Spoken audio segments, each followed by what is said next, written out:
Okay, beta, Bismillahirrahmanirrahim. Today we are going to discuss November P42 P4 ATP variant 2. Right, beta ji? I hope you can hear me clear and see the screen as well. अच्छा बेटा जी, ATP paper जो सा होता है ना is not a big issue, और इसमें कोई भी आपने ज्यादा साइंटिफिक नहीं बनना, राइट। तो आपने इसमें फिजिक्स का नॉलेज कम यूज होगा, तो उसमें आपने मैथ यूज होता है मेनली, यानी 40 में से समझे मोर देन 30 मार्क्स आपके सिंपल मैथ और कॉमन सेंस के हैं, जिसे किचन साइंस कहते हैं, राइट। आपने बहुत ज्यादा साइंटिफिक नहीं बनना, बल्कि 1 मिनट के लिए भूल जाएं कि आप फिजिक्स कर रहे हैं, राइट। तो आपने बस इंस्ट्रक्शन को फॉलो करना है, आपसे फिजिक्स का नॉलेज नहीं पूछेगा। जैसे क्वेश्चन नंबर 1 में कह रहा है, student determines an approximate value for the density of the glass, the height, age and external diameter are shown in full size। बेटा जब ये बताएगा ना फुल स्केल या फुल साइज, इसका मतलब जो यहां से मेजरमेंट होंगी वही मेजरमेंट जो आप स्केल से लेंगे वो एक्चुअल है, और वही वो कह रहा है कि एच और डी को मेजर करें, वो रूलर से मेजर करना है। अच्छा आप देखें, ये क्वेश्चन मेरे पास ना अभी मैं पेपर चेक कर रहा हूँ एक स्कूल के, उसमें आया हुआ था पेपर में। तो लेकिन पेपर बनाते वक्त जब वो टीचर कॉपी पेस्ट करते हैं ना, साइज में चेंज आ जाता है। इसलिए जो मैं यहाँ पर अगर आंसर लिख दूं तो you don't have to worry, वो थोड़ा डिफरेंट थोड़ा कम हो सकता है। तो आप एज रूलर से मेजर करोगे बेटा। जैसे मेरे पास जो स्टूडेंट का मोस्टली आंसर आ रहा था वो 13.6 था एज के लिए, और डी था आपने रूलर से मेजर करना 1.4, और ये एक्चुअल मार्किंग स्कीम से थोड़ा छोटा हो सकता है, क्योंकि जब कॉपी पेस्ट करते हैं वो डायग्राम छोटी हो जाती है। तो आपने मेजर करना है, आपने सोचना नहीं, राइट। फिर नेक्स्ट वो कहता है कि वो ट्यूब की जो हाइट या लेंथ मेजर करनी है, वो 2 ब्लॉक्स में रख रहे हो। वो ये कह रहा है कि why we need to ensure कि ब्लॉक्स पैरेलल क्यों है। वो वजह ये है कि अगर ब्लॉक्स पैरेलल नहीं होंगे, कि एक ब्लॉक इधर होगा, तो हमने ब्लॉक्स के दरमियान ही गैप फाइंड करना है इसको मेजर करने के लिए। तो यहां वो गैप कम है, यहां ज्यादा है, इसका मतलब there will be no constant gap अगर वो ब्लॉक टेबल टिल्ट हो जाए, पैरेलल ना हो, ठीक है। तो क्यों इंपॉर्टेंट है to have single value edge. Edge की एक वैल्यू आए हमारे पास, यहां से यहां एज है, अगर वो डिफरेंट होगा तो गैप चेंजेस। तो इसका मतलब एज की वैल्यू जो सी होगी कहीं ज्यादा कहीं कम, ये भी तो हो सकता है एक सीधा हो और एक टेढ़ा हो सिर्फ, राइट। यहाँ कम है यहाँ ज्यादा है। तो बेटा पैरेलल होने से ये हो जाएगा कि एज की वैल्यू सिंगल आएगी और एक्यूरेट भी होगी,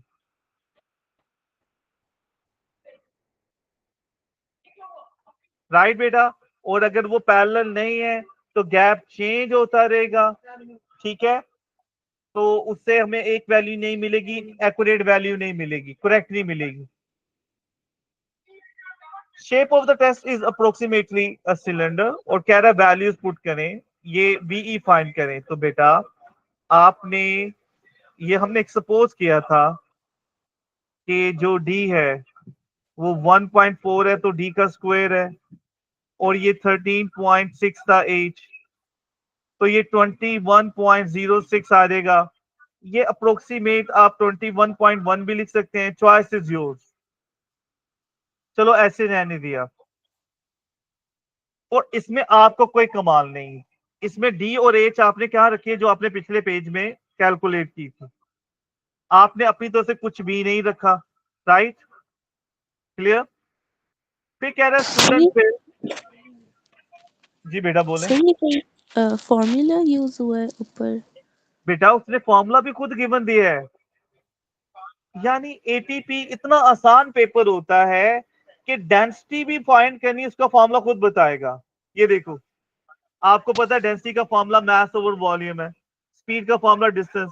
देखो अगले पार्ट में डेंसिटी फाइंड करनी तो उसका फॉर्मूला भी खुद दे रहा है वो, आपसे नहीं टेंशन लेगा, यानी ना कहेगा कि आपको फॉर्मूला यू आता है कि नहीं आता। आपका फिजिक्स का नॉलेज बहुत कम चेक होता है यहाँ। हाँ, एटीपी एक्सपेरिमेंटल स्किल्स होती है कि फलाम मेजरमेंट को कैसे ठीक करना है, मैयर कैसे करना है, तो ये स्किल्स होती हैं, बस ये यूज होंगी।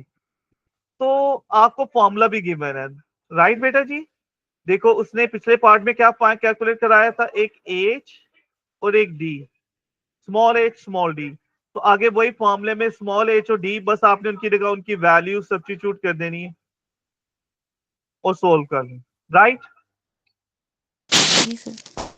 नेक्स्ट, अब वो कह रहे हैं ये वॉल्यूम है वी आई और वो कैलकुलेट करूं, तो बेटा मेनिस्कस में हमेशा लोड मेनिस्कस से लेते हैं हम, बॉटम से। तो ये 10 है और ये 20 तक, कितना होता है 11 12 13, तो हर लाइन का मतलब 1 है, तो 20 से एक ऊपर है, दिस इज 21। फिर कह रहा है वीई में से वी आई को माइनस करूं, तो वीई ये था 21.06। मैं बता रहा हूं यहाँ ये जो ऊपर वाली वैल्यूज है यहाँ हमने थोड़ा सा सपोज किया हुआ है, ठीक है। तो वीई हमारा है 21.06, वी आई 21 है जो हमें ऊपर अभी फाइंड किया है, और आंसर इज 0.06। उसने क्या suggest one source of inaccuracy in measuring the internal volume of V आई।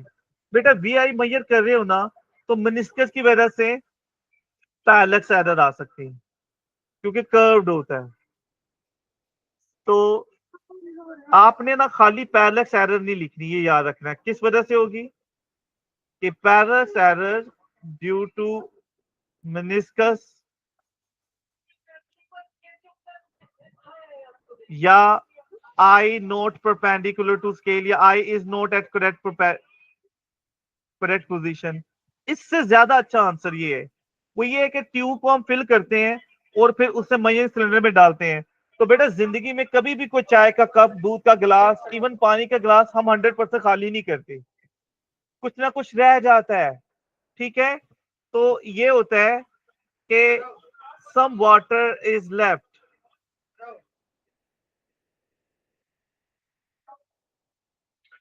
उसके साथ लगा जाता है इन ट्यूब। ये भी तो हो सकता है शिफ्ट करते हुए कुछ गिर जाता है, स्पिल्स ओवर। तो इसके कई आंसर है। एक बार याद रखें कि एक क्वेश्चन के 5-6 डिफरेंट आंसर हो सकते हैं और सारे करेक्ट हो जाएंगे, ठीक है। आपने लिखना एक ही होता है जहां रिक्वायर्ड एक होता है, क्लियर। फिर वो कह रहा है कि एक टेस्ट ट्यूब को हमने रखा है बैलेंस के ऊपर और वो रीडिंग बताए नियरेस्ट ग्राम, ग्राम्स में बताना है। ग्राम से नियरेस्ट ग्राम का मतलब कि ग्राम ना उससे कम यानी ना डेसिमल में हो उतना उससे आगे।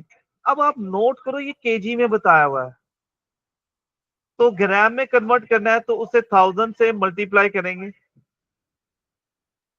तो ये बन जाएगा 13.75 ग्राम।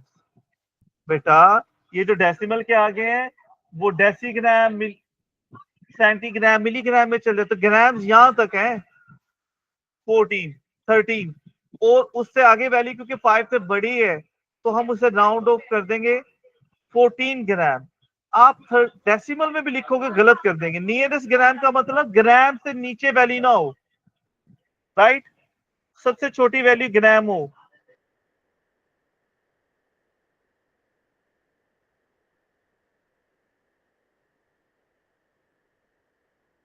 तो ये जो डेसिमल है ये ग्राम से भी छोटे हुए हैं। ये आपका ये मैथ की वैल्यू 14 ग्राम है और वीजी की वैल्यू 0.06 है। तो बेटा आपने 14 इन ग्राम और वो 0.06 था इन सेंटीमीटर क्यूब, तो जो आंसर आ जाएगा आपका 233.333।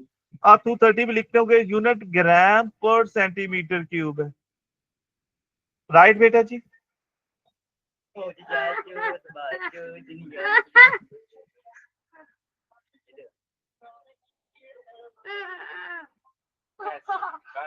क्लियर?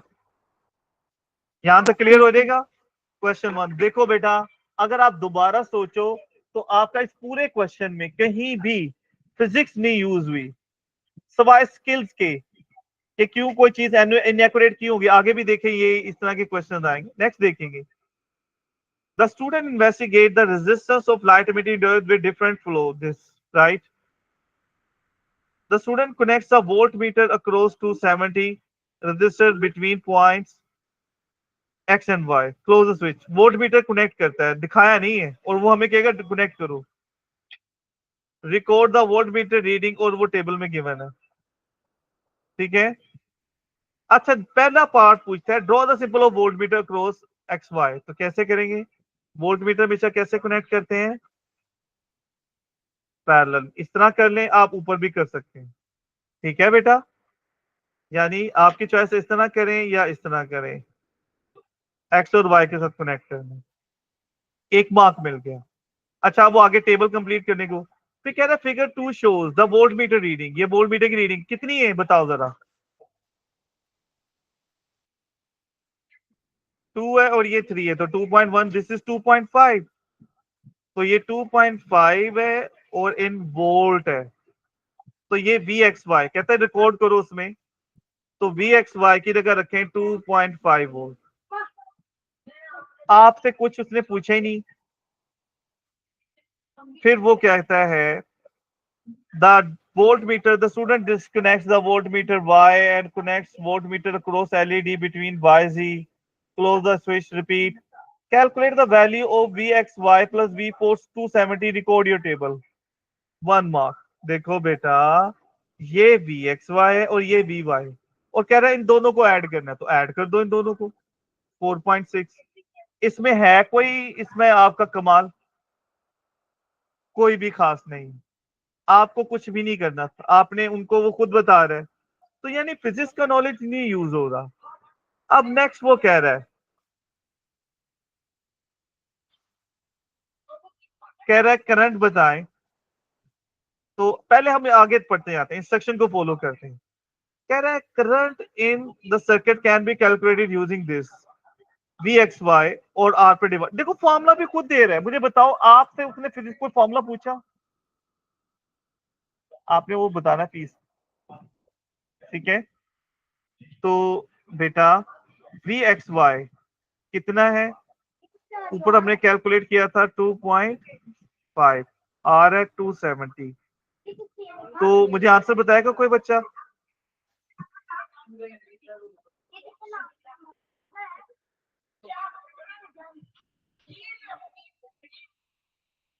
जी बेटा जी, can you please tell me the answer, इसका क्या आएगा?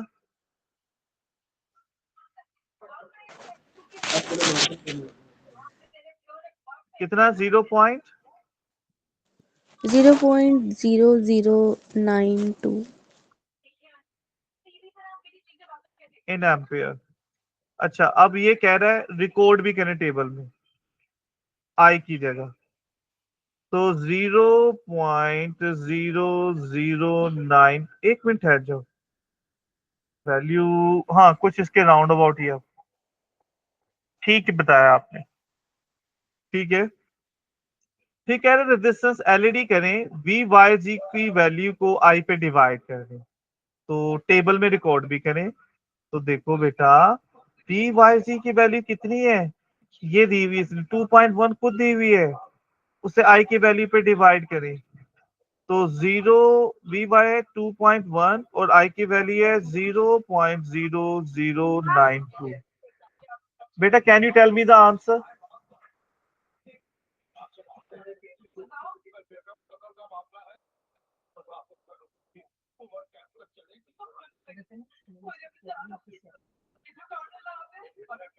सर 228 228, इसको राउंड ऑफ करके 230 भी कर सकते हैं आप, दोनों में से कोई एक लिख लें। अच्छा एक बात, आपने ना ये टेबल दिया था, उसने आपने डायरेक्टली टेबल पहले नहीं फिल करने लगना, आपने उसकी इंस्ट्रक्शंस को पढ़ना है। आपने इन इंस्ट्रक्शन को पहले पार्ट में क्या है फिर अगला क्या है चलते जाएं। तो 228 रख दिया कि अब हम यहां तक पहुंच गए। फिर कह रहे student repeats the procedure replacing 270 register first with 470 and then with 560. The student results are shown, but the value of Vx for 560 is missing. Calculate, record your answer on page 6. कि वो वाला टेबल कंप्लीट करना है। देखो बेटा, ये miss करना है। कोई मुझे बताएगा कैसे कैलकुलेट करेंगे? सारा कुछ गिवन है। 4.6 में से 2.0 माइनस करेंगे। Very right. क्या आ जाएगा भाई? ये इन दोनों को ऐड करके आता है ना, उसमें से ये टोटल, इन दोनों को टोटल लिया, उसमें से 2 को माइनस कर देंगे। मुश्किल है कोई? Right, clear? अच्छा, कह रहा है as the resistance between terminals x and y changes, current in the circuit changes. Examine result. Describe how the change in current affects this vx plus yz। तो आप देखें करंट चेंज हो रहा है, लेकिन ये हर मर्तबा 4.6 नहीं, कोई चेंज नहीं आ रहा। तो बेटा it stage same, stage constant, इसमें तो कोई चेंज आ ही नहीं रहा। आर एलईडी में देखिए करंट चेंज हो रहा है, करंट डिक्रीज हो रहा है, तो आर एलईडी की वैल्यू इंक्रीज हो रही है। देखिए करंट पहले 0.009 था, फिर 5, फिर 4 हो गया, कम हो रहा है ना, और आर एलईडी की वैल्यू इंक्रीज हो रही है। तो बेटा this RLED increases as current decreases। तो इनवर्स रिलेशन भी कह सकते हैं, लेकिन आप एग्जैक्टली डायरेक्ट प्रोपोर्शन और इनवर्स प्रोपोर्शन होना जरूरी नहीं होता। आप बस सिंपल कहें कि आई डिक्रीज हो रहा है तो आर इंक्रीज हो रहा है। ऑपोजिट भी कह सकते हैं, जब करंट इंक्रीज होगा तो आर डिक्रीज होगा। अच्छा, अजान हो रही है, 1 मिनट अजान मुकम्मल होने दीजिएगा बेटा।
वो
जी बेटा जी, I hope you can hear me clear. जी Yes, sir. बेटा जी, next part says another student assembles a circuit using the circuit diagram figure 2.1. The student finds that when the switch is closed, the LED does not light up. नहीं चल रही. The student tests the component, finds that power source is producing an EMF and none of the other component are broken. यानी कोई भी component खराब नहीं है. Suggests the error this student has made while assembling the circuit. जोड़ते हुए. देखो जब सर्किट जोड़ रहे होते हैं ना, हमारी कोई वायर, कोई कनेक्शन लूज रह जाता है, यानी कोई वायर सही तरह कनेक्ट नहीं होगी। और एक और एलईडी, अब फिजिक्स का नॉलेज यूज हो रहा है। एलईडी में खूबी ये होती है कि जो ये एक डायरेक्शन में करंट को फ्लो करता है, अगर आप उल्टा जोड़ दें ये बुरा मना जाता है। तो बेटा हम ये कहेंगे कि वायर के टर्मिनल्स, बैटरी के जो टर्मिनल्स हैं, ठीक है, वो terminals of power supply are reversed, उल्टे हो गए, राइट। अच्छा, name and draw the simple single device that can be used to change the current in the circuit without need to connect different resistors across this। यानी अलग अलग resistance की बजाय कोई एक ऐसा लगाएं जो चेंज कर दे। जी बेटा, एनी आइडिया?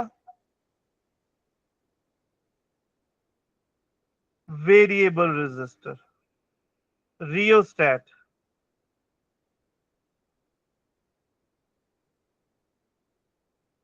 के बजाय अलग अलग लगाने के हम एक ही मतलब वेरिएबल रेजिस्टर लगा दें, उसे रियोस्टेट भी कहते हैं।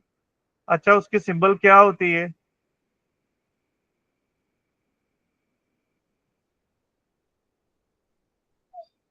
एरो, राइट बेटा जी। तो फिजिक्स का नॉलेज हमारा यहां यूज हुआ। अच्छा जी, a student investigates the image formed by a converging lens। कुछ चीजें जो हम एक लाइट वाले से सीखते हैं बेटा, हमारे एटीपी में एक इलेक्ट्रिसिटी का होता है क्वेश्चन, एक लाइट का, एक नॉर्मल मैकेनिक्स का जो पहला पार्ट था, जैसे डेंसिटी, मोशन, स्पीड, उससे रिलेटेड, ठीक है, और एक थर्मल का। ये चार क्वेश्चन होते हैं जो हर मर्तबा होते हैं। हीट वाला बड़ा रेयरली इनमें से कोई एक आधा मिस होता है। अच्छा, a student investigate the image formed by a converging lens, arrangement shows। अभी कुछ पूछा नहीं इसने। फिर वो कह रहा है कि places a white screen approximately 30 centimeter from the lens, adjust the position of skin until a sharp image a few meters distance।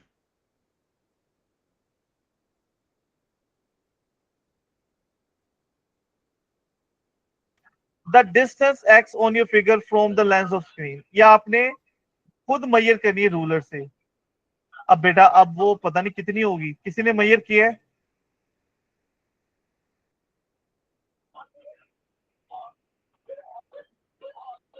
मैं सपोज कर सकता हूं कि ये 5.6 सेंटीमीटर, ये मैंने सपोज लिया है। फिर कह रहा है कि the distance X shows on figure is drawn to a scale of 1/3। जो यहां है वो 1/3 है, ठीक है। तो use your answer to calculate the actual distance from the lens to the screen focal length. अब बेटा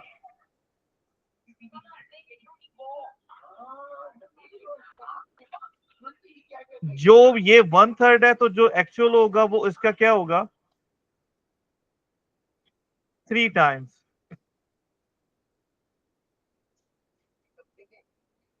इन A1 to the actual distance to screen, the distance equal to focal length, तो उसको 3 से मल्टीप्लाई कर देना। ये 1/3 है, अच्छा ये हमने सपोज लिया हुआ बेटा, तो this will be 16.8 centimetre, right बेटा जी, क्लियर, डन।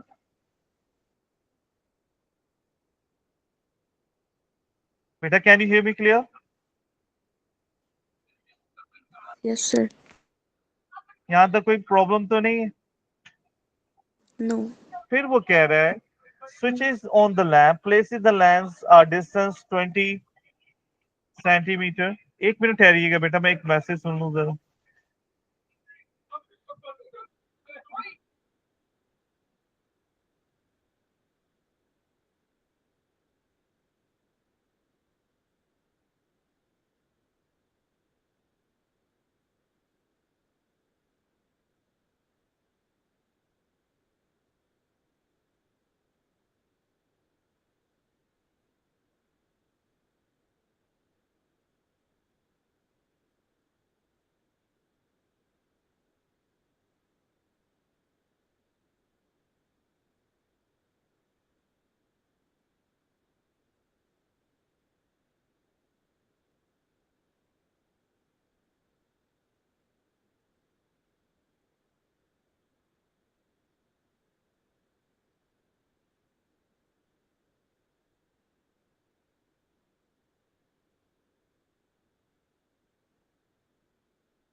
जी बेटा जी, can you hear me clear? Sorry to make you wait. अब वो Yes, कह रहा sir. है कि adjust the position of screen until a sharp image is formed। ये बातें कई दफा वो खुद पूछते हैं कि जब भी शार्प इमेज लेना है तो हमने क्या करना है। उसके लिए ये कि हमें बाकी सब लाइट्स ऑफ करें, सिर्फ ये लाइट, और ये जितनी ब्राइट होगी इमेज उतना ब्राइट अच्छा बनेगा, शार्प बनेगा। हम फिर लेंस की पोजीशन को चेंज करें और स्क्रीन को उधर रहने दें, या लेंस उधर रहने दें, स्क्रीन को मूव करें आगे या पीछे, कि जब इमेज शार्पेस्ट आएगा वहां रोकें, ठीक है। और जिस डायरेक्शन में मूव करने पे इमेज ब्लर हो रहा है मतलब वो रॉन्ग डायरेक्शन है, हमें उसके ऑपोजिट मूव करना है जब तक इमेज बिल्कुल क्लियर ना आ जाए। वो कह रहा है measure the image distance v 60.5, ये v डिस्टेंस 60.5 है। Calculate u plus v and u into v। तो बेटा u ये दिया हुआ है 20 और v ये दिया है, तो इसमें कोई रॉकेट साइंस नहीं है, आपने इन दोनों को ऐड कर लेना है। अच्छे बच्चे तो डायरेक्ट लिखेंगे u इंटू वी में इन दोनों को मल्टीप्लाई कर दें मल्टीप्लाई।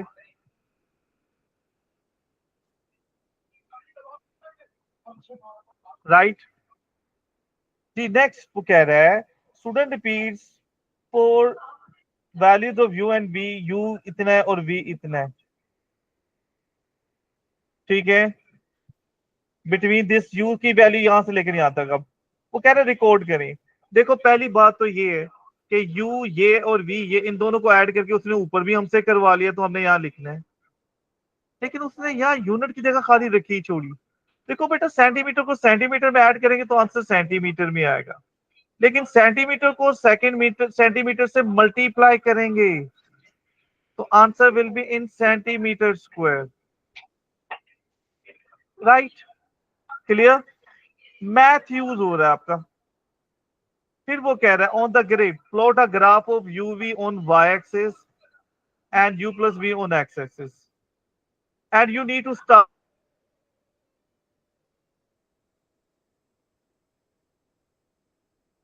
स्केल आपको दी। देखो बेटा यहां ना मैं ग्राफ पे एक मरतबा टाइम लगा रहा हूं, अगर आपको ये स्किल समझ आ गई आपको दोबारा प्रॉब्लम नहीं होगी। ये ग्राफ 4 मार्क का है, 4 में से 1 मार्क होगा कि जब वो कहते हैं UV on the Y axis है तो आपने यूवी को लिख देना वाई एक्सिस पर, साथ में उसकी यूनिट लिखनी, और u plus V on the X axis तो u plus V on the X axis और साथ में उसकी यूनिट सेंटीमीटर। एक नंबर इसका मिल गया। राइट, कोई रॉकेट साइंस नहीं, 4 में से 3 नंबर नालायक से नालायक बच्चा भी ले सकता है। फिर आपका जो यूवी है सबसे छोटी वैल्यू उसकी ये है, तो आपने क्या करना है कि उसका जो स्टार्टिंग पॉइंट है हमेशा सबसे छोटी वैल्यू से जरा पहले से करना है। तो 933 से जरा पहले वाली value I will take it to be 900, ठीक है? और फिर उसकी जो सबसे बड़ी वैल्यू होगी ना बेटा, उस सबसे बड़ी वैल्यू में से स्टार्टिंग पॉइंट को आपने माइनस करना है। ये एक मर्तबा सीख लें, फ्यूचर में दोबारा प्रॉब्लम नहीं होगी। हर स्क्वायर की वैल्यू कितनी रखनी है कि जो भी मैक्सिमम वैल्यू होती है उसमें से स्टार्टिंग पॉइंट को माइनस कर दें और जो भी नंबर ऑफ बड़े स्क्वायर्स हैं उससे उसे डिवाइड कर दें। अब आप जरा काउंट करें नंबर ऑफ बड़े स्क्वायर कितने हैं। ये एक बड़ा स्क्वायर यहां से यहां तक, ये 1 2 3 4 5, कैलकुलेटर रेडी रखिएगा, 6 7 एंड 8। ये हर मरतबा सेम नहीं होते लेकिन यूजुअली इतने ही होते हैं, चेंज होते रहते हैं। तो मैक्सिमम वैल्यू आपकी 1210 है, स्टार्टिंग पॉइंट 900 है, नंबर ऑफ स्क्वायर्स 8 है, ये हो जाएगा 310 और 8 पर डिवाइड करेंगे तो ये 30 समथिंग आ जाएगा, मे बी 38 पॉइंट समथिंग आ जाएगा। राइट, तो आपका जो भी आंसर आएगा आप उसने राउंड अप करना है, और राउंड अप आपने राउंड वैल्यू में कर 39 नहीं करना, 40 कर लें। और 40 से भी बेस्ट है जो मैं आपके साथ शेयर करने लगा हूं, मैं ये इसलिए इस पे टाइम लगाने लगा हूं कि आपने उसे राउंड फिगर्स में करना, और राउंड फिगर्स होते हैं 1 2 एंड 5, 4 भी कभी कभी ले लेते हैं, ये राउंड नंबर्स। तो इसको आगे 40 नहीं, आप डायरेक्ट 50 कर लें, यानी ईच वैल्यू इज 50। बेटा जितना राउंड लेंगे ना आपके लिए वैल्यू, अब हर 50-50 का गैप करते जाए।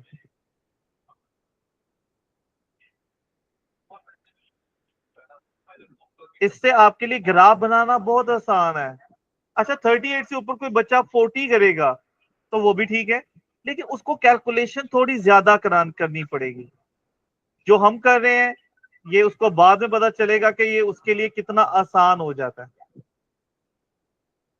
राइट, अब देखें एक्स एक्सिस पर सबसे स्टार्टिंग पॉइंट क्या है, u plus V X axis पर सबसे छोटी वैल्यू उसकी 60 है, 62, तो आप उससे जरा पहले से स्टार्ट करेंगे, 60 से कर लेंगे, और मैक्सिमम वैल्यू उसकी 80.5 है, तो 60 से हम स्टार्ट कर लेंगे।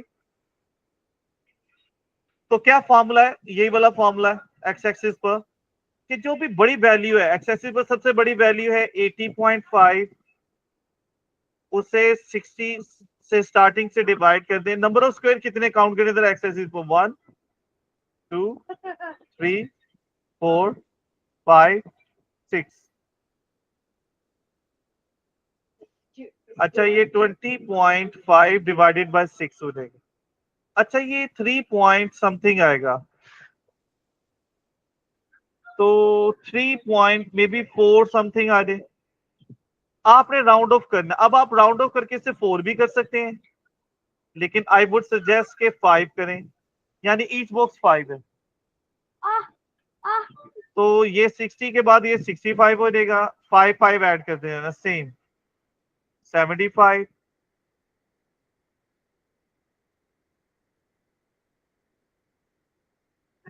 80 85।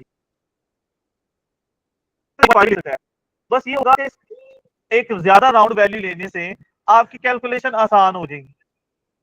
लेकिन आप मेरे किए हुए स्क्वायर की बजाय, स्केल की बजाय, यानी 50 की बजाय आप 40 ले लेते हो, आप इवन 39 ले लोगे तब भी ठीक हो जाएगा, लेकिन आपको नानी याद आ जाएगी वो सोल्व करते हुए। और 4 भी ले लोगे तो ठीक है, लेकिन 5 पे ये स्केल बहुत आसान होगी। अच्छा अब जरा 1 मिनट के लिए आएंगे। यहाँ बेटा आपने एक स्क्वायर की वैल्यू 50 रखी है, 9 से 950, 900 से 950, 50 है ना, और छोटे स्क्वायर हैं। इसका मतलब 50 के गैप में 10 ब्लॉक्स छोटे हैं, तो ईच बॉक्स का मतलब 5 है। देखो ये राउंड वैल्यू की वजह से। और यहां आपने की स्केल 5 की, तो 5 को 10 पे डिवाइड करें तो ईच बॉक्स वैल्यू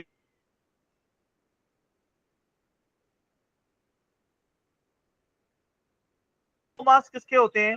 एक तो आपने जो वो खुद बताता है,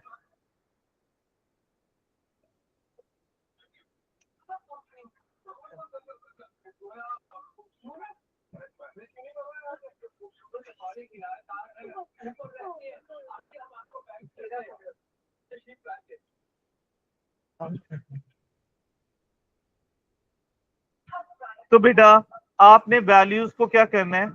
ज्वाइन करना है। सबसे पहली वैल्यू जिस मर्जी ऑर्डर में करें, ग्राफ में कोई इशू नहीं है, ठीक है। और वो कह रहा है कि draw a straight line best fit. ये याद रखें, जब वो बेस्ट फिट कहता है वो लाइन बेस्ट फिट यानी लाइन ही होगी, स्ट्रेट बनानी। वो कभी बेस्ट फिट कर्व कहता है तो वो कर्व ही बनानी है, आपने उसको स्ट्रेट नहीं करना। अच्छा पहले 80.5 है, उसको 12 10 से मिलाना है। तो 80.5, 80 और एक बॉक्स का मतलब यहाँ 0.5 था, 80.5 ये, और 12 10 से मिलाना है। तो ये 1200 का लेवल था, तो इसमें एक बॉक्स का मतलब 5 था, तो 12 10 होगा यहाँ। तो आपने ना वहां पॉइंट ना क्रॉस लगा देना है, क्रॉस का सेंटर उस पॉइंट पर होगा। और ये ग्राफ सारा शार्प पेंसिल से, बारीक पेंसिल से बनाना है, लेकिन वो डल ना हो, लिखना आपने डार्क है। और ग्राफ के ऊपर जो काम है वो सारा पेंसिल से करना है, ठीक है। ये पूरा ग्राफ और स्केल पेंसिल से बनाए, ये साइड पे वैल्यू। और अगर आप डॉट लगाना चाह रहे हैं तो छोटा सा डॉट लगाएं, बिल्कुल बारीक, और उसके सर्कल लगाएं। बट आई विल प्रेफर ये कि आप क्रॉस लगाएं। अच्छा जी, अब ज्वाइन करें वैल्यूज को। 62 को 933, तो 62 कहाँ होगा? ये 60 से 2 बॉक्स आगे। और 933 कहाँ होगा? ये हर बॉक्स का मतलब 5 है। 5 10 15 20 25 30 और 35। ये 25 है बेटा।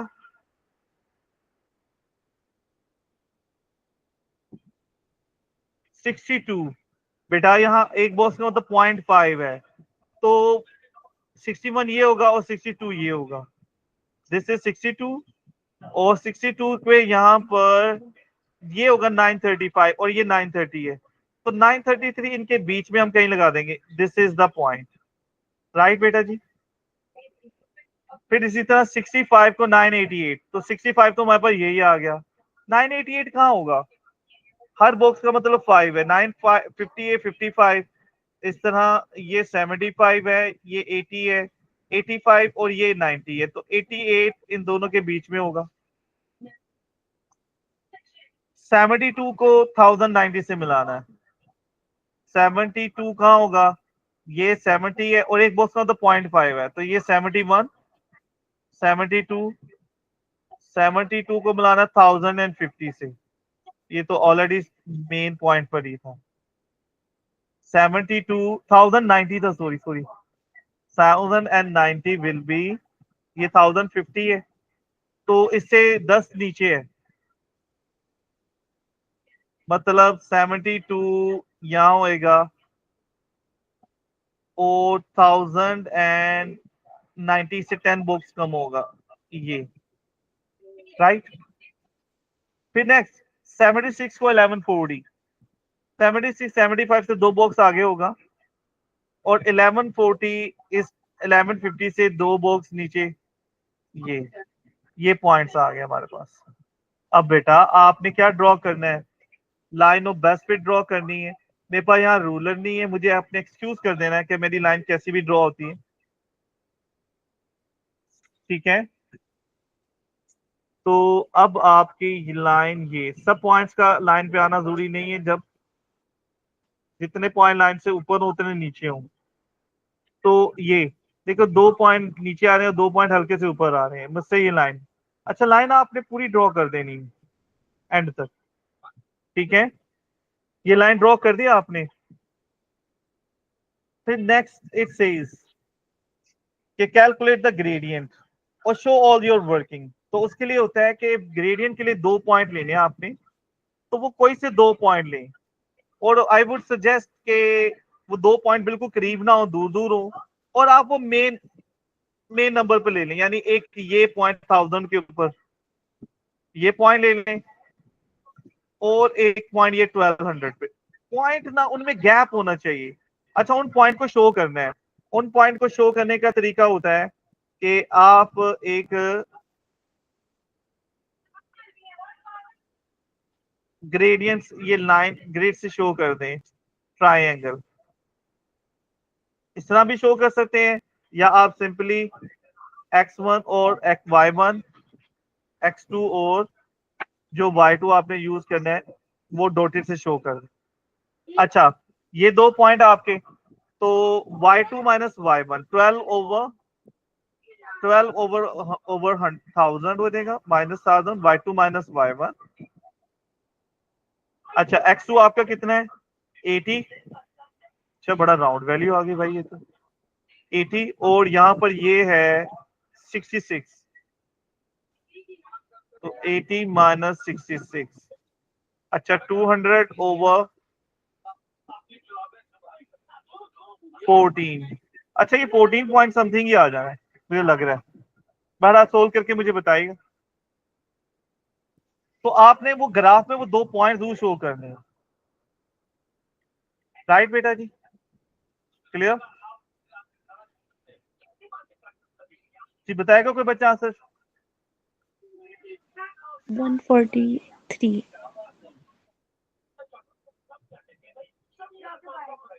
बेटा ये 14.3, जी सर 14.3 ओके। अच्छा जी, the two quantities can be consider to be same within the limit of, ये अच्छा ये अच्छे आप पे क्वेश्चन आ गया।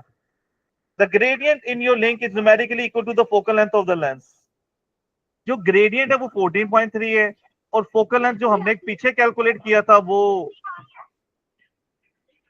Is numerically equal to the focal length. अच्छा पहले स्टेटमेंट पूरी पढ़ लें उसकी, उसने दी। Compare your value of f obtained in A2 and gradient in E। A2 कहां पर है भाई, पार्ट ए, ये 16.8, और यहां जो आंसर आया वो हमारा 14.3 आया, ठीक है। State if your values consider to be same. देखो बेटा यहाँ मेथड करने के एक से ज्यादा है, मैं वो मेथड बताने जा रहा हूं जो आपको ए लेवल में भी जाकर आना है। बेटा पहली वैल्यू को आप कोई भी नाम दे रहे हैं, हम यहाँ पर फोकल लेंथ पहला वो था 16.8 और वो हमने सपोज किया था, इसलिए ये आंसर हमारा डिफरेंट आ सकता है मार्किंग स्कीम से, तो आपने परेशान नहीं होना।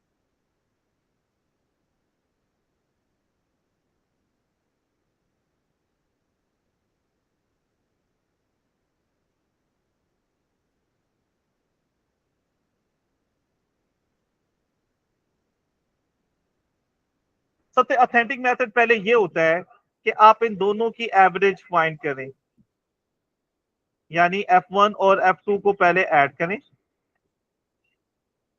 2 पे डिवाइड।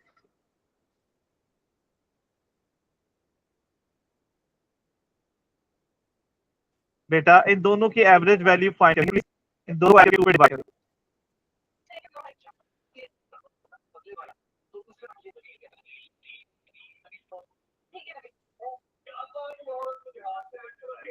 फिफ्टीन 15.6 या 15.5, राइट। फिर आपने इन दोनों का डिफरेंस फाइंड करना है, यानी इनमें से जो भी बड़ी वैल्यू है उसमें से छोटी वैल्यू को माइनस कर देना है। तो यहाँ F1 बड़ी थी तो F1 में से F2 को माइनस कर दिया, कभी F2 बड़ी हो तो उसमें से F1 को माइनस कर दें, तो दोनों में से कोई एक करके वो डेल्टा F आ जाएगा। अब कितना हो जाएगा बेटा, ये 14.3 था, 1.2.5। अच्छा, अब ये जो डिफरेंस आया ना, इसे कहते हैं परसेंटेज डिफरेंस। इसको आपने एवरेज वैल्यू पे डिवाइड करना है और 100 से मल्टीप्लाई करना है। इसका जो आंसर होगा ना, that should be less than और इक्वल टू 10%। यही इसमें बताया, लिमिट ऑफ एक्सपेरिमेंटल एक्यूरेसी। तो अगर 10% से कम में आंसर आ रहा है तो इसका मतलब they can be consider to be equal, और अगर ज्यादा आ रहा है तो नहीं। और मेरी क्योंकि सपोज कैलकुलेशन पहले वाली थी, उसकी वजह से ज्यादा आ रहा है, यानी 2.5 ओवर एवरेज है 15.6 मल्टीप्लाई बाय 100। कोई मुझे इसका आंसर बताएगा?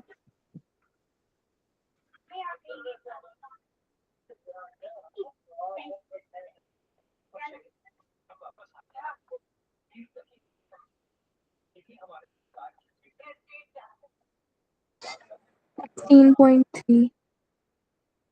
जी एक मिनट ठहरो बेटा, कितना?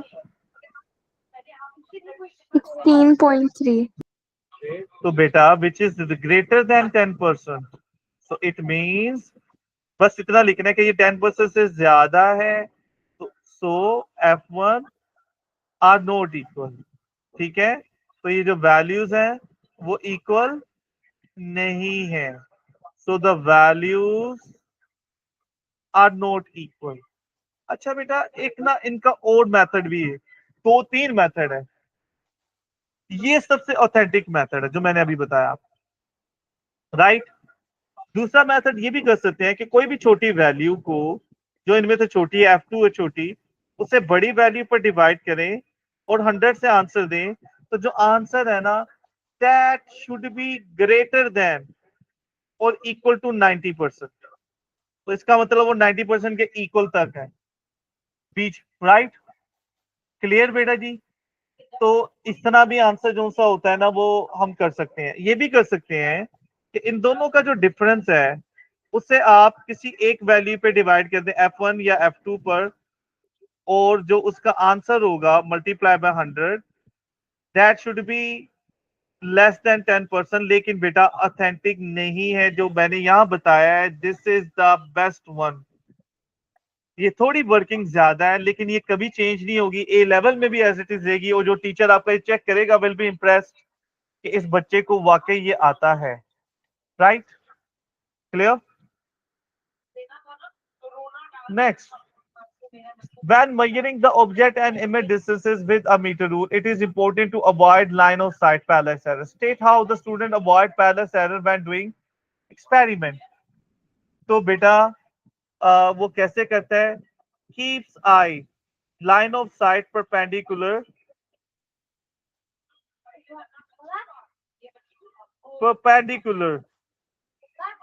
to scale 90 डिग्री, और ये भी कह सकते हैं keep line right above the reading, लेकिन पहली वाली बात ठीक है, right exactly above the reading. आपने अपनी आई रखनी है अगर रूलर नीचे है तो। Describe a technique that the student uses to make sure the image is as sharply focused as possible. तो उसके लिए क्या होता है कि जो लैंप है वो ब्राइटर करें। इसके अलावा आप जो रूम है उसमें बाकी वाली लाइट्स को ऑफ करें। जैसे मल्टीमीडिया के लिए हम बाकी ऑफ करते हैं, ज्यादा क्लियर नजर आता है। ठीक है। और इसके अलावा ये भी हो सकता है कि लेंस बड़ा ले लें। बड़े लेंस का जो होगा ना इमेज बड़ा बनेगा। ठीक है। तो जितना बड़ा बनेगा ना तो उसमें जरा सा भी ब्लरी होगा ना वो हमें नजर आए। ठीक है। इसके अलावा जो ये सेंटर है इनके, ये पॉइंट बार बार आने हैं, ये पता नहीं कितनी मतलब 100 टाइम। इसका सेंटर, लेंस का सेंटर और screen should be at same level. तीनों का सेंटर, ठीक है, सेम लेवल के ऑब्जेक्ट एंड लेंस और screen centres are at same level. इसके अलावा स्क्रीन को और इनमें से कोई भी टिल्टेड ना हो। अगर टिल्ट हो गया ना स्क्रीन में, लेंस में, तो यानी लेंस टेढ़ा हो गया थोड़ा सा, तो रेस पे इस तरह जाएंगी, तो टेढ़ा इमेज बनेगा। टेढ़ा इमेज बनेगा तो ऊपर की तरफ ज्यादा बड़ा हो जाएगा, नीचे से छोटा हो जाएगा। ठीक है। तो इसका मतलब वो फिर डिस्टेंस सही तरह मुहैया नहीं हो गया, इमेज भी क्लियर शार्प नजर नहीं आएगा, ऊपर से फैल जाएगा। तो ये बातें बार बार आनी है, you have to keep it in mind. Next और last question, water is heated from room temperature to its boiling point. Plan experiments get time taken for water to reach its boiling point temperature on the diameter of water surface exposed to air. ठीक है। तो supply of cold water है आपके पास।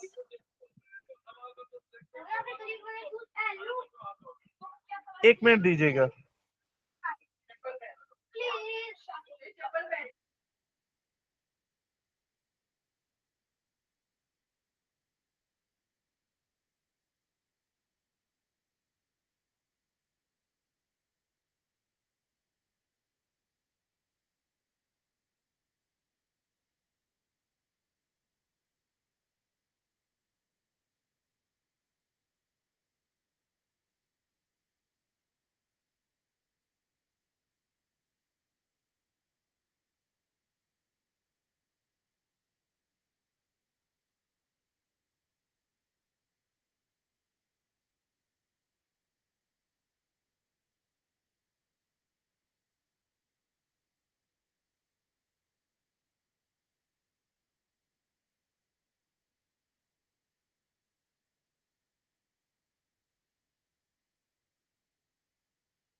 अच्छा बेटा जी, I hope you can hear me clear.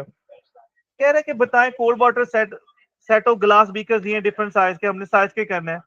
Bunsen burner, tripod, gauze meter, machine cylinder. बेटा आपने क्या करना है, डायग्राम उसको कहता है, you may draw diagram. Include ये जरूरी नहीं होती। हम क्या करेंगे कि एक बीकर ले लेंगे, वाटर लेंगे, उसमें हम थर्मोमीटर लटकाएंगे विद द हेल्प ऑफ एक स्टैंड है। स्टैंड का रुख इधर कर ले, इधर कर ले। और इधर ट्राइपॉड स्टैंड है और उसके नीचे बर्नर है। आपने हर चीज को लेबल करना है। मैं यहाँ, मुझे एक्सक्यूज कर दिया, मैंने समझाना है कि बर्नर है, ये गॉज है, ट्राइपॉड स्टैंड है, ये बीकर है। ठीक है। सबसे पहले आपने करना है, take beaker and measure diameter। अच्छा, डायमीटर कैसे कैलकुलेट करेंगे?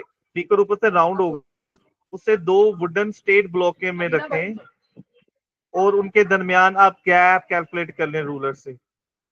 ये gap will be the diameter. तो take a beaker and measure diameter, its diameter by keeping beaker between two wooden blocks, दो रूलर भी हो सकते हैं, दो सेट स्क्वायर भी हो सकते हैं, and measuring gap between blocks. कैसे, ऐसे नहीं बता देना कि बस मेजर किया, by using a ruler.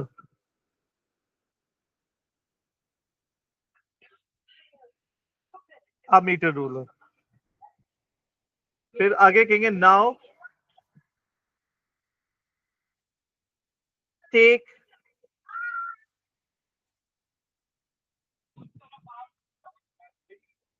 a fixed volume, कोई भी फिक्स वॉल्यूम लें या स्पेसिफिक वॉल्यूम, फिक्स की बजाय, by measuring cylinder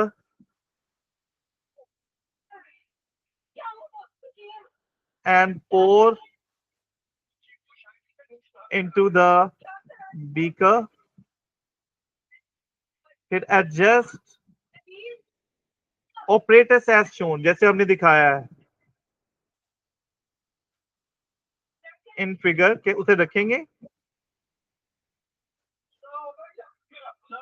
start burner या बर्नर को प्लेस रखेंगे कि पहले का स्टार्ट हुआ है, तो पहले से चला हुआ बर्नर नीचे रखें, और जैसे बर्नर रखेंगे एंड स्टॉप वॉच को स्टार्ट कर दें, और स्टॉप वॉच को स्टॉप करना है जब वो स्टार्ट बॉइलिंग।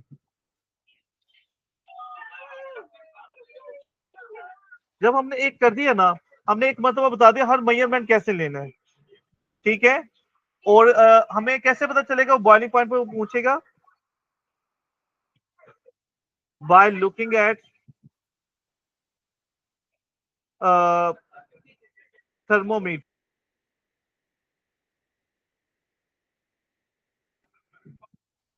अच्छा, अब हमने क्या करना है, एक मरतबा कर लिया ना एक्सपेरिमेंट, फिर हमने कहना repeat the same procedure for different beakers of different sizes,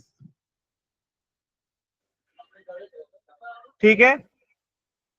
और हमने एक बता दिया कि बीकर का वो डायमीटर कैसे मेजर करना है। अब यहां इंपॉर्टेंट बात, एक फेयर कंपैरिजन के लिए, कि volume and temperature of water same constant, इसके साथ बेटा along with surrounding का temperature, type of material, room temperature,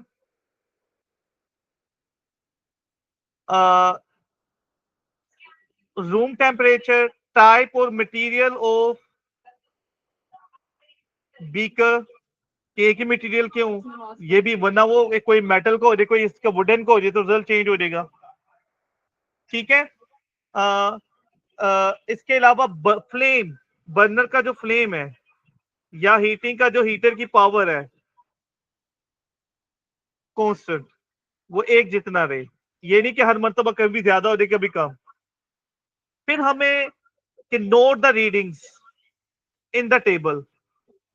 अब आपने टेबल बनाना है ना, तो टेबल में आपने सिर्फ हेडिंग्स लिखनी है।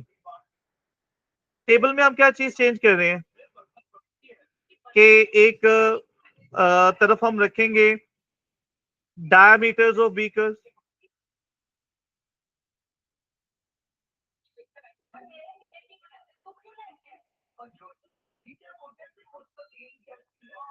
बीकर डायमीटर इन सेंटीमीटर, ये यूनिट दूर लिखनी है, और फिर आगे time to reach boiling point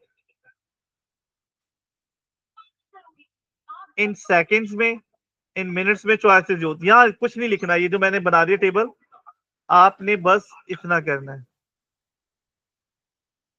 इतना टेबल पे रीडिंग बिल्कुल नहीं लिखनी होती। फिर आपने आगे क्या रिजल्ट आएगा, ये नहीं बताना कि डायमीटर ज्यादा होने से वो देर से लगेगा कम लगेगा, बेटा ये आपने टेंशन नहीं रखनी। आपने कभी रिजल्ट को प्रिडिक्ट नहीं करना क्या आएगा, आपने बस मेथड बताना है कि रिजल्ट कैसे आएगा। तो कैसे आ सकते हैं कि द पैटर्न इन चेंज, इनमें वैसे बेहतर होता है बताएं कि पहले से डिपेंडेंट वेरिएबल कौन है, इंडिपेंडेंट है, जो अपनी मर्जी से चेंज करे वो इंडिपेंडेंट वेरिएबल है। तो आप स्टार्ट में ये भी बता सकते हैं कि ये इंडिपेंडेंट वेरिएबल है डायमीटर बीकर, और ये डिपेंडेंट। तो pattern in change in value of dependent, यहां टाइम, तो डिपेंडेंट वेरिएबल लिखने और या उसकी जगह लिखेंगे वो क्वांटिटी टाइम है, as by the change in value of independent variable जो कि डायमीटर है उससे। या आप ये इसकी जगह लिख दें कि प्लॉट अ ग्राफ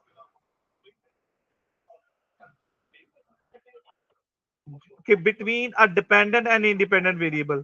तो यहां पर वो डिपेंडेंट टाइम है अगेंस्ट डायमीटर, ठीक है, टू रीच द कंक्लूजन। ये भी कह सकते हैं कि steepness of graph will help you reach the conclusion. तो बेटा this is how you would do this to get score this marks, और फुल मार्क्स 6 मार्क्स का एक क्वेश्चन है इन्वेस्टिगेशन का। एनी क्वेश्चन यू हैव बेटा इन योर माइंड?